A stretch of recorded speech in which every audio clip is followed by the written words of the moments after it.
Hello दोस्तों, आप सभी को मेरा प्रणाम। जय श्री कृष्णा, जय जय राम। प्रस्तुत है शनिवार की व्रत कथा। एक समय में स्वर्गलोक में सबसे बड़ा कौन के प्रश्न पर 9 ग्रहों में वाद विवाद हो गया। यह विवाद इतना बड़ा कि आपस में भयंकर युद्ध की स्थिति बन गई। निर्णय के लिए सभी देवता देवराज इंद्र के पास पहुंचे और बोले, हे देवराज, आपको निर्णय करना होगा कि हम में से सबसे बड़ा कौन है। देवताओं का प्रश्न सुन इंद्र उलझन में पड़ गए। फिर उन्होंने सभी को पृथ्वीलोक में उज्जैनी नगरी में राजा विक्रमादित्य के पास चलने का सुझाव दिया।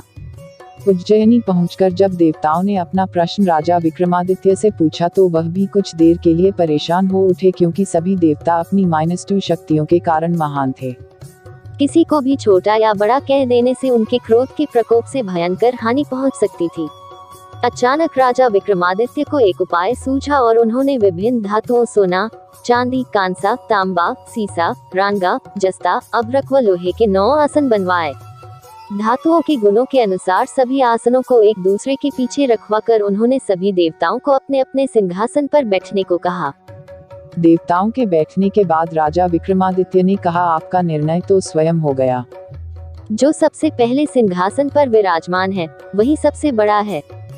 राजा विक्रमादित्य के निर्णय को सुनकर शनि देवता ने सबसे पीछे आसन पर बैठने के कारण अपने को छोटा जानकर क्रोधित होकर कहा, हे राजन, तुमने मुझे सबसे पीछे बैठाकर मेरा अपमान किया है। तुम मेरी शक्तियों से परिचित नहीं हो, मैं तुम्हारा सर्वनाश कर दूंगा। शनि देव ने कहा, सूर्य एक राशि पर 1 महीने, चंद्रमा 2.25 दिन, मंगल 1.5 महीने, बुध और शुक्र 1 महीने, बृहस्पति 13 महीने रहते हैं, लेकिन मैं किसी भी राशि पर 7.5 वर्ष तक रहता हूँ। बड़े बड़े देवताओं को मैंने अपने प्रकोप से पीड़ित किया है, अब तू भी मेरे प्रकोप से नहीं बचेगा।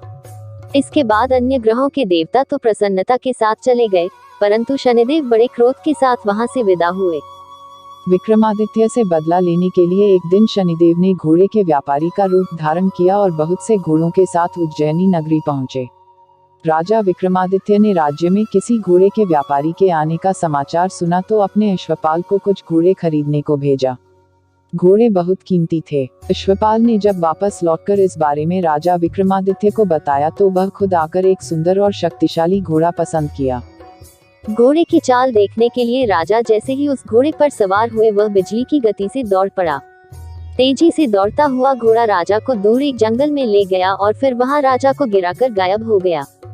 राजा अपने नगर लौटने के लिए जंगल में भटकने लगा, पर उसे कोई रास्ता नहीं मिला। राजा को भूख प्यास लगाई। बहुत घूमने पर उसे एक चरवाहा मिला। राजा ने उससे पानी मांगा। पानी पीकर राजा ने उस चरवाहे को अपनी अंगूठी दे दी और उससे रास्ता पूछकर जंगल से निकलकर पास के नगर में चला गया। नगर पहुंचकर राजा एक सेठ की दुकान पर बैठकर कुछ देर आराम किया। राजा के कुछ देर दुकान पर बैठने से सेठ जी की बहुत बिक्री हुई। सेठ ने राजा को भाग्यवान समझा और उसे अपने घर भोजन पर ले गया।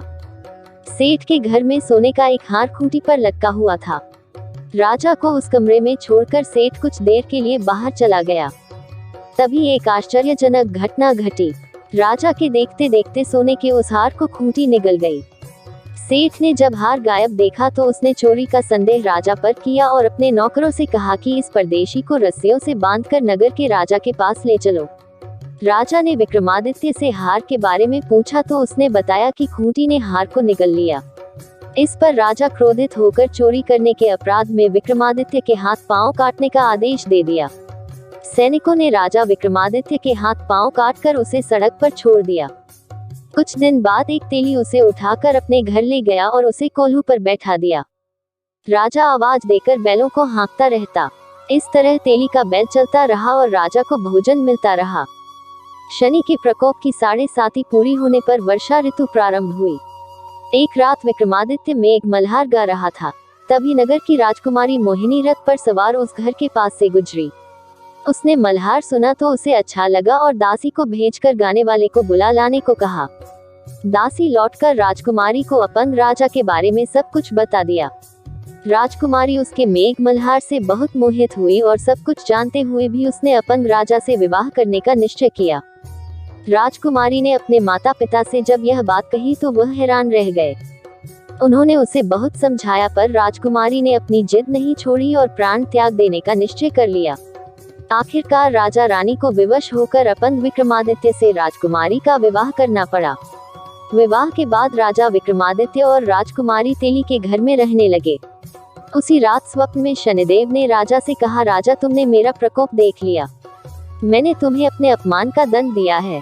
राजा ने शनिदेव से क्षमा करने को कहा और प्रार्थना की, हे शनिदेव, आपने जितना दंड मुझे दिया है अन्य किसी को न देना। शनिदेव ने कहा, राजन, मैं तुम्हारी प्रार्थना स्वीकार करता हूँ।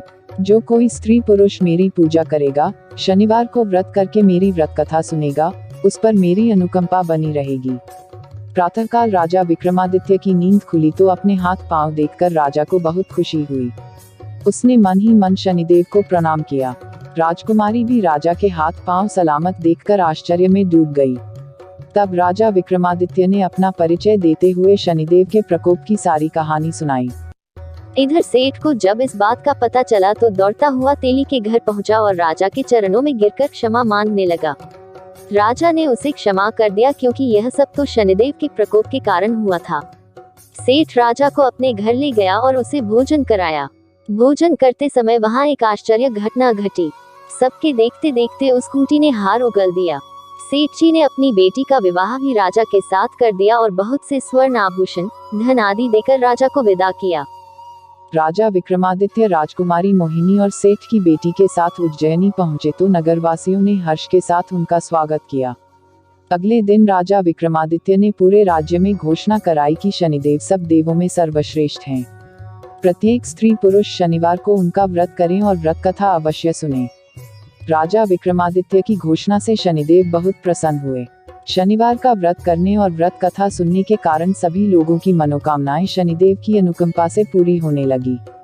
सभी लोग आनंद पूर्वक रहने लगे। धन्यवाद आप सभी का। आपका दिन सुखमय हो। ओम साई राम।